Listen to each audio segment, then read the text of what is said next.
नमस्कार। सांध्य समाचार digital platform के साथ मैं हूं टीएन मनीष।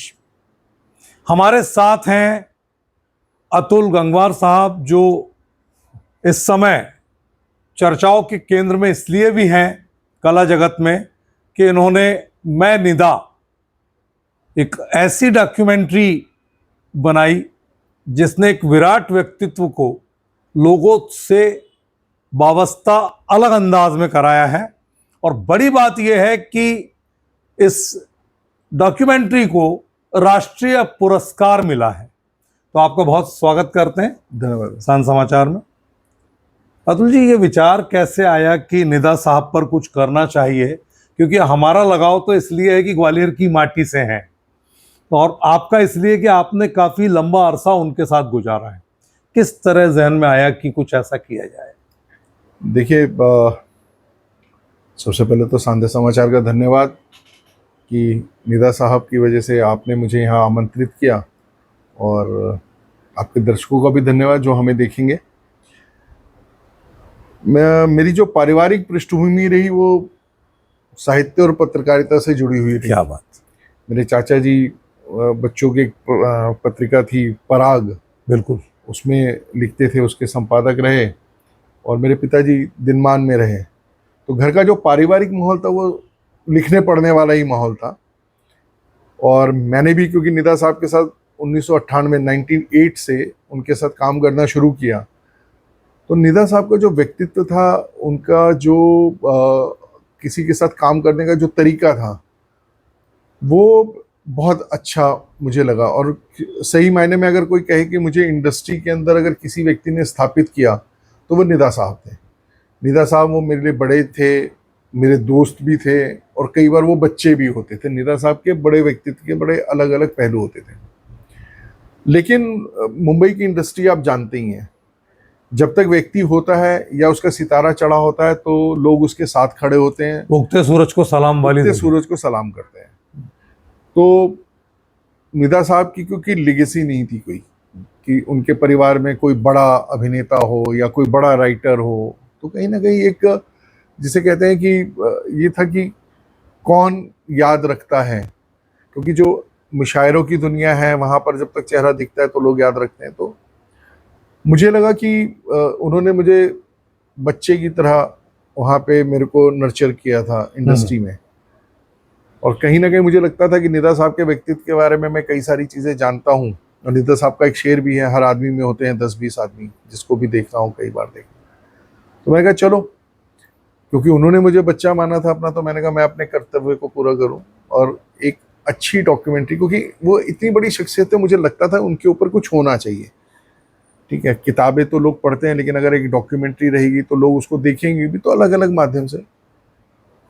तो अगर मैं ये कहूँ कि ये एक शिष्य की या एक बच्चे की या एक बेटे की श्रद्धांजलि है उनके लिए, तो कोई अतिशयोक्ति नहीं होगी इसमें।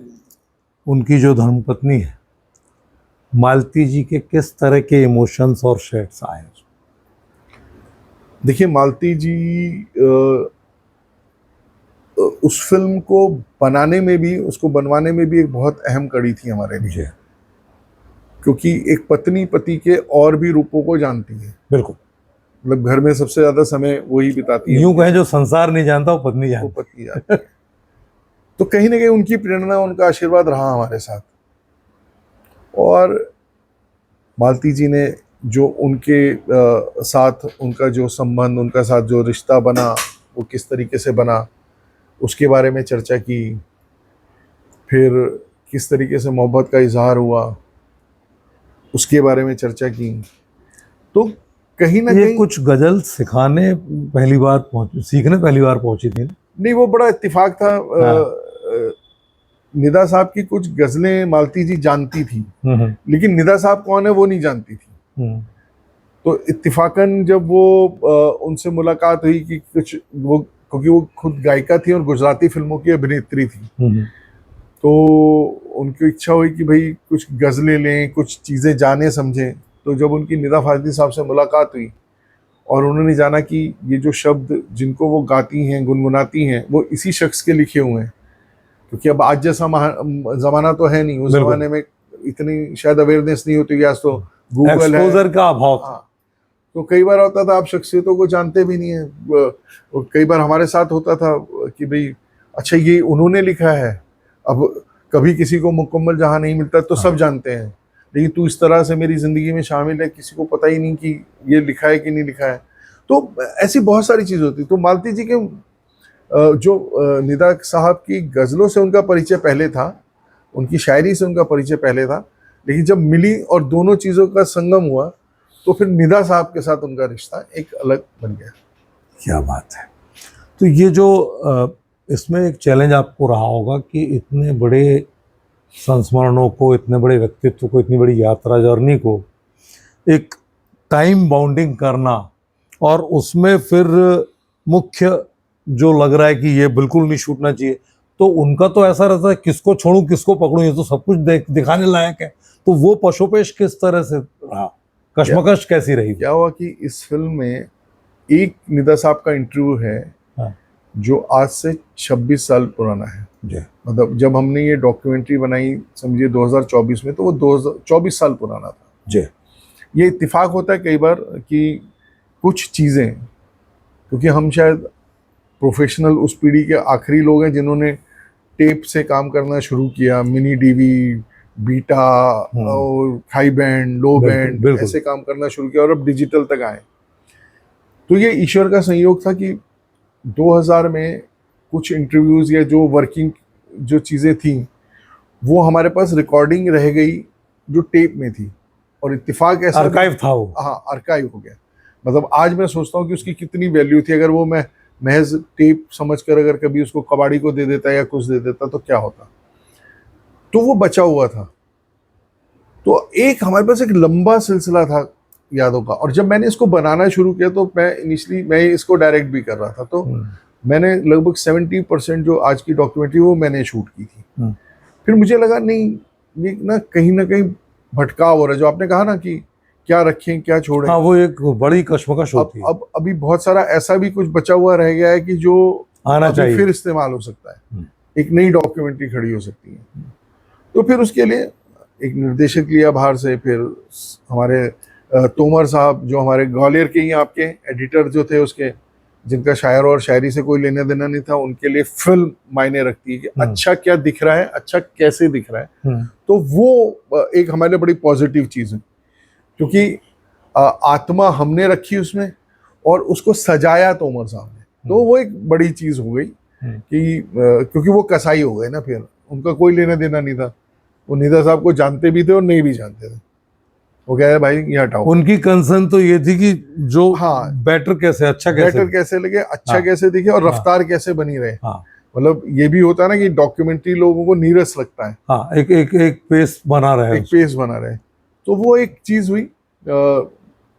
फिर हमारे के लिए कुछ अच्छा ये था कि जब हमने निदा साहब की एक म्यूजिक एल्बम प्रोड्यूस की थी सुनो तुम के नाम से, तो हमने 11-12 शायरी और गजलें उनकी रिकॉर्ड की थी, वो हमारे पास थी। तो हमने उसका भी बड़ा अच्छे से। तो जो इंटरव्यू पुराना था 26 साल पुराना, उसमें कुछ ऐसी बात जो आप अंडरलाइन करना चाहें कि निदा साहब के मुखारबिन से ये बात निकली और ये अपने आप में बड़ी उस डॉक्यूमेंट्री को और वजन दे गई? नहीं, निदा साहब ने उसमें एक बड़ी अच्छी बात कही। निदा साहब का कहना ये था कि भाई जो आजकल का जो फिल्मी गीत संगीत है वो कुछ लफ्जों के दरमियान घूम रहा है। 40-50 शब्द हैं, प्यार, मोहब्बत, दिल, जिगर, ऐसे शब्दों का उन्होंने इस्तेमाल किया। बोले मैं अपनी शायरी में कोशिश करता हूँ कि मैं ऐसी शब्दों का प्रयोग कम से कम करूँ। मैं ऐसे शब्द का इस्तेमाल करता हूँ जो अपनी ताजगी बना के रखते हैं। बोले ये शब्द उन कॉइन्स की तरीके से जो चलते चलते घिस गए, अपनी चमक को खोटे हो गए। तो ये उनका एक अच्छा वो था जो हमें लगा कि वो इस डॉक्यूमेंट्री का हिस्सा, क्योंकि निदा साहब की अपनी बारे में क्या सोच है, अपनी काम के बारे में क्या सोच है, वो निदा साहब से बेहतर कोई नहीं बता सकता था। तो वो हमने अच्छा, जिन लोगों को आपने इसमें शामिल किया है संस्मरण के बतौर, या जिनका उनसे वास्ता रहा गहराई से जी, उसमें किस तरह के जज्बात प्रकट हुए हैं, सामने आए हैं? नहीं, जैसे इसमें तलत अजीज साहब को हमने जोड़ा, बड़ी शख्सियत। तो तलत अजीज साहब ने उनकी लिखी कई गज़लें गाई। बिल्कुल। और वो दौर वो था कि मैंने कई बार खुद भी देखा कि निदा साहब के घर हम बैठे होते थे तो तलत साहब, जगजीत जी, वो बैठे होते थे, डिस्कशन चल रहे होते थे, नए गानों पे, गज़लों पे चयन हो रहा होता था, तो एक इमोशनल कनेक्ट भी था। तलत साहब का एक अच्छा कनेक्ट निदा साहब के साथ था, वो थे। मैंने जैसे बताया, शान साहब ने अपने पिताजी के साथ जो उनके वो तो बच्चे ही रहे होंगे उस हाँ, समय, उनको सुनाया, और उनके फादर के कंपोज किए हुए 3 गाने गाए गुनगुनाए, जिनको हमने अपनी डॉक्यूमेंट्री में क्या बात। उपयोग किया। सुधीर मिश्रा, इस रात की सुबह नहीं, जिन्होंने डायरेक्ट की थी निदा साहब के साथ, तो उन्होंने अपनी बातें और अपनी चीज़ें याद की निदा साहब की शख्सियत के बारे में, कि कैसे वो कहते थे, क्या कहते थे, क्या उनका। और सुधीर साहब का कहने का अपना एक स्टाइल और एक अपना अंदाज था, तो वो बड़ा एक ड्रामेटिक सा हुआ, तो अच्छा हुआ। अतुल तिवारी साहब जो उनके वैचारिक मित्र रहे, तो उन्होंने भी निदा साहब की शायरी को और निदा साहब की शख्सियत को कैसे सम्मान मिला या नहीं मिला, मिला तो क्या मिला और मिला तो क्यों नहीं मिला, कि निदा साहब बहुत बड़े हो सकते थे लेकिन बाजार में वो नहीं थे। कुलदीप सिंह जी हैं, जिन्होंने बड़ा प्रसिद्ध गाना इतनी शक्ति मुझे देना दाता, जो हमें देना दाता कंपोज किए हैं, उन्होंने अपने निदा साहब के साथ जो उनके अपने संबंध थे, उन्होंने बताया कि भी मेरे लिए सत्संग होता था निदा साहब के साथ बैठना। फिर आपके शहर के ही हैं मदन मोहन दानिश साहब, अतुल अजनबी साहब, उन्होंने अपने शायरी और उस समय की चीज़ों को याद किया। और मदन मोहन दानिश जी का तो बहुत अच्छा संस्मरण था कि जो अचलेश्वर मंदिर में जब सुबह निदा साहब जाते थे और वहाँ मीरा के भजन सुनते थे, तो उसको सुन के उन्होंने शायरी करने की बात कही। और निदा साहब किस तरीके से भारत की मिट्टी से जुड़े हुए थे, भारत के संस्कारों से, संस्कृति से जुड़े हुए थे, वो बताया।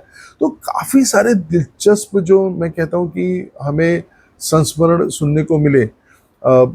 उनके बाल्यकाल के मित्र, बाल्यकाल तो नहीं मतलब युवावस्था के मित्र, जो कि उनके भाई के थे, ऐसे लोगों के संस्मरण भी थे।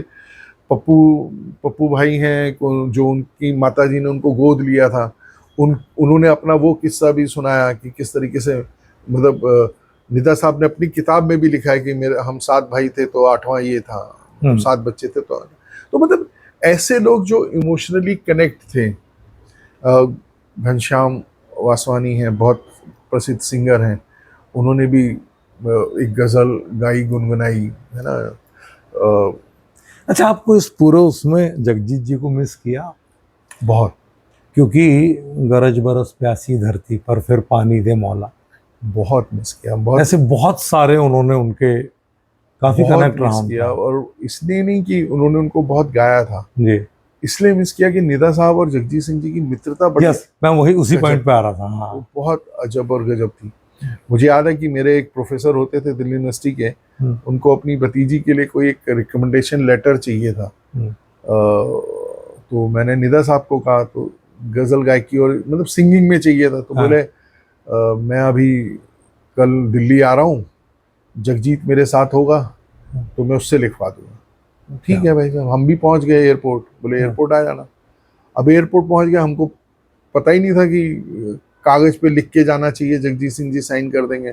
हम पे तो कागज़ भी नहीं था, हमने कहा दिला दो जी, लाओ कागज़ लाओ। फिर हमने वहाँ एयरपोर्ट पे कागज़ की व्यवस्था की, तो उन्होंने देखा, अरे यार इस पर क्या लिखा है, कुछ भी नहीं लिखा है। फिर उन्होंने जगजीत जी को देखा, तो जगजीत जी और मेरा परिचय कराया कि भाई ये अतुल गंगवार हैं, बड़े अच्छे प्रोड्यूसर हैं और बहुत अच्छा काम करते हैं, और अतुल जी ये जगजीत सिंह हैं। मैंने कहा अरे भाई साहब, ऐसी शख्सियत को कौन नहीं जानता। फिर बोले कि यार इनकी एक बच्चे को इनका वो रिकमेंडेशन चाहिए, तो साइन कर दे इसके ऊपर, कोरे कागज पे। क्या बात। अब जगजीत जी ने देखा, और जगजीत जी ने पीछे देखा, तो पीछे चित्रा जी खड़ी थी। तो निदा साहब और जगजीत जी की दोस्ती ये थी कि वो इशारा समझ गया कि यार चित्रा खड़ी है, कागज साइन करके दे दिया तो हो जाएगी क्लास। तुमने कोरे कागज में कैसे साइन कर दी? तो यार मैं लिख देता हूँ, लिखा अपने हाथ से, जी ने साइन कर दिया। तो वो जो आंखों का इशारा था, एक दूसरे की दिल को पढ़ने वाली बात, नजरों से, तो वो बड़ा अच्छा लगा। मैंने कहा यार एकदम देखो कि जगजीत जी ने कहते वो क्या कह रहा है, तू पीछे देख कौन खड़ा है। तो वो जो आंखों से इशारा हुआ, निदा साहब ने भी तुरंत समझ के अल्लाह मैं लिख देता हूँ, खट खट लिख के जगजीत ने साइन कर। तो वो था। फिर घर में कई सिटिंग में देखता था मैं, निदा साहब वो अपने मसनद टाइप का वो था, उस पर बैठते थे हाँ। और जगजीत जी नीचे बैठ के पेटी बजा रहे होते थे और गजलें, अरे यार ये कर लेते हैं, ये कर लेते हैं। तो एक धुन वो बन मिस रही किया। धुन हाँ, बन रही होती है। वो मिस किया मैंने। मुझे लगता है कि अगर ये कहीं हमने जगजीत जी के रहते में की होती और बेहतरीन। हाँ, और वही बेहतरीन मैं कह रहा और हूँ। बेहतरीन। मतलब मैंने सही जगह छेड़ा आपको, बिल्कुल नहीं बात। नहीं, बहुत बेहतरीन हो जाती वो। हाँ। जगजीत जी का और उनका जो प्रेम था ना, वो एक अलग ही उसका था, वैर का था।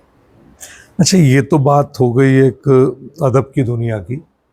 अब एक बात ये बॉलीवुड वाली कि दुल्हनिया ले जाएगी, ले आएगी, ये कहाँ से निकली है और क्या है? क्योंकि अभी ये आइनॉक्स में भी लगी हुई है और तमाम जगह भी इसका चल रहा है प्रदर्शन। तो क्या है इसका पूरा जो, ऐसा कि उसमें आपका बड़ा चर्चित कैरेक्टर आ गया एक, जी मिरेकल बाबा। मिरेकल बाबा। जी। क्या है कि सर, जो भी थोड़ा बहुत रंगमंच से जुड़ा हुआ है उसको अभिनय का कीड़ा तो रहता है और आखिर में सिनेमा जाना ही होता है उसको निश्चित। कहीं ना कहीं।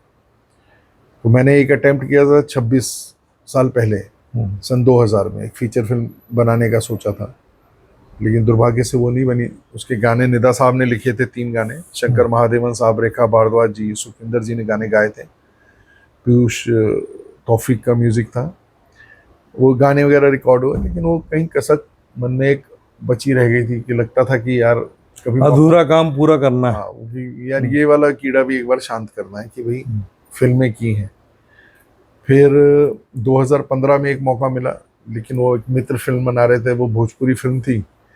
तो एक दिन ऐसी शूटिंग देखने गया हुआ था, उन्होंने कहा यार 2 मिनट, एक मुखिया जी आए नहीं है, तुम बैठ जाओ जरा, तो एक शॉट ले लेंगे तुम्हारा और उसके बाद काम खत्म, तुम निकल जाना। लेकिन वो एक शॉट 5-6 दिन की शूटिंग में तब्दील हो गया और एक अच्छा कैरेक्टर उसमें बन गया। लेकिन वो भोजपुरी फिल्म थी तो हमारे लिए बहुत ज़्यादा चर्चा का विषय नहीं था। फिर आकाश आदित्य लामा हमारे मित्र हैं, आपके ग्वालियर में उन्होंने बहुत लंबा अपना समय बिताया, यहीं पढ़ाई की है उन्होंने, यहीं नेतागिरी भी की है अपने ज़माने में। तो आकाश जी ने एक फिल्म बनाई थी बंगाल 1947। तो उन्होंने पहली बार हमें उसमें एक फुल फ्लैश रोल दिया जो कि आइडेंटिफाई होता था। तो वहां से फिर वो उनके साथ एक मित्रता और एक वो पूरी चीजें, जो मित्र तो थे केमिस्ट्री बन जाती है। लेकिन वो एक केमिस्ट्री बन गई। तो जब वो दुल्हनिया ले आएगी बना रहे थे, तो उन्होंने कहा कि भाई एक कैरेक्टर है, कर लो। तो कैरेक्टर सुनते ही एक्टर निकल आया हमारा, हमने कहा चलो कर लेते हैं। फिर थोड़ा सा शुरुआती दौर में, क्योंकि जब फिल्म बनाने का काम है बड़ा लंबा काम है, तो उसमें शुरुआती दौर में एक बीज डालना पड़ता है। तो 3-4 मित्रों ने बीज डाला था, तो उस नाते हम उसके को प्रोड्यूसर भी हो गए कि भाई चलो ये है। तो दुल्हनिया ले आएगी अपने आप में चर्चित एक अच्छी फिल्म है, फैमिली फिल्म है, और जो देख रहा है उसको पसंद कर रहा है। और उसमें मेरा कैरेक्टर मिरेकल बाबा का है, तो वो भी फिल्म के कुछ अहम मोड़ में कहानी को आगे बढ़ाने का काम करता है। जो इस फिल्म की खासियत है, टुकड़ों में कहानी नहीं है, उसमें जो किरदार है वो कहीं ना कहीं कहानी को आगे बढ़ा रहे हैं, कहानी को ट्रैवल करा रहे हैं। तो उस नाते मतलब मिरेकल बाबा भी एक कैरेक्टर बने। और कई बार क्या होता है, डायरेक्टर की जो कल्पना होती है वो कुछ इस तरीके से अच्छी लगने लगती है कि उन्हें लगा यार एक गाना भी बन जाए इस कैरेक्टर पे तो अच्छा लगेगा। तो हमारा किस्मत वो कि हमें एक गाना भी मिल गया। क्या बात है ना, जेनजी का सुपरस्टार, तो बाबा बाबा ओ बाबा। तो ये कुछ इत्तेफाक जुड़ते रहे, भाग्य में लिखा था, तो दुल्हनिया ले आएगी में काम भी हो गया। चलिए, आगे का क्या मिशन है अब? आगे का मिशन ये है कि निदा साहब के ऊपर डॉक्यूमेंट्री बनाने के बाद हमने अटल जी पर भी एक डॉक्यूमेंट्री बनाई है, शत शत अटल के नाम से, जो वेव्स है, जो OTT प्लेटफॉर्म है, उस पर अभी प्रदर्शित है, चल रही है। और अभी मन में है इस साल, क्योंकि अदबी कॉकटेल जो हमारा ब्रांड है उसके 25 साल पूरे हुए हैं। मतलब 2001 में पहला एपिसोड टेलीकास्ट हुआ था, तो अभी 25 बरस हो गए हैं। तो अक्टूबर में सोच रहे हैं निदा साहब के जन्मदिन पर एक उनको और टॉम अल्टर, क्योंकि टॉम अल्टर के साथ भी हमने अदबी कॉकटेल में काम किया था, वो हमारे एंकर थे और उनकी भी बहुत बड़ी भूमिका थी उस सीरीज को, क्योंकि एक अंग्रेज पहली बार लोगों ने देखा था शुद्ध उर्दू में बात करते हुए, वरना उनके बारे में अबे टबे टाइप का अंग्रेजी टाइप के रोल्स होते थे। तो टॉम सर भी बहुत मानते थे उस सीरीज को, तो उनके साथ भी मेरा लगभग उतना ही साल रहे जितने निदा साहब के साथ रहे। जी जी। बल्कि निदा साहब थोड़ा जल्दी चले गए थे, तो टॉम अल्टर साहब की मृत्यु तक भी, और मैं फॉर्चुनेट था कि उनके साथ स्क्रीन भी शेयर किया मैंने सहारा के एक प्रोग्राम में, चुनावी चाय की चुस्की में मैं चाय वाला बनता था, वो इंटरव्यू करते थे ऐसा। तो वो भी कुछ यादें पड़ी हुई हैं, टेप पर हैं वो सारी चीज़ें। तो हम अक्टूबर में प्लान कर रहे हैं कि अदबी कॉकटेल का एक छोटा सा समारोह किया जाए, जिसके अंदर अपने 25 वर्ष सेलिब्रेट किए जाएं और निदा साहब और टॉम अल्टर साहब को श्रद्धांजलि दें। तो निदा साहब की डॉक्यूमेंट्री तो बनी हुई है, एक टॉम अल्टर से जुड़ा हुआ भी कुछ 20-25 मिनट का एक छोटा सा डॉक्यूमेंटेशन करके और उनके बारे में चर्चा करके एक ये अभी प्लानिंग है, पाइपलाइन में है ये। हाँ, ये अभी तुरंत करने वाला काम है। बाकी मैं एक संस्था है दधीची देहदान समिति, बॉडी ऑर्गन डोनेशन के क्षेत्र में काम करती है, दिल्ली बेस्ड है। हमने पिछली बार अभी इस फरवरी में एक फिल्म फेस्टिवल किया था, वरदान इंटरनेशनल फिल्म फेस्टिवल के नाम से। उसमें वही फिल्में दिखाई थी जो लोगों को प्रेरित करती है कि आप अपना इंस्पिरेशन दें, अंगदान करें, शरीर का दान करें, क्यों करें। तो अभी उसके दूसरे सत्र की भी तैयारी करनी है, 2027 में वो उसका दूसरा एडिशन करना है। तो वो सब चीज़ें चल रही हैं, छोटे छोटा कर है, देखें आगे क्या होता है। चलिए, तो कुल मिलाकर हम ये कह सकते हैं कि आज के दौर में जब सेलुलाइट का जो पर्दा है वो घोर अर्थयुग का शिकार कहीं ना कहीं हो रहा है, ऐसे में अगर सामाजिक तौर पर देश ने हमें जो दिया है, बहुत कुछ दिया है, अगर थोड़ा सा लौटाने का संकल्प लेकर काम करने वालों को ढूंढा जाए तो उंगलियों में गिने जा सकने वाले ऐसे लोग कला के क्षेत्र में बचे हैं, उन्हीं में शुमार हैं। अतुल जी, आप आए, आपने अपनी बात रखी, बहुत बहुत आपका शुक्रिया सांझ समाचार से बातचीत का और अपना समय देने का। नमस्कार। नमस्कार, धन्यवाद।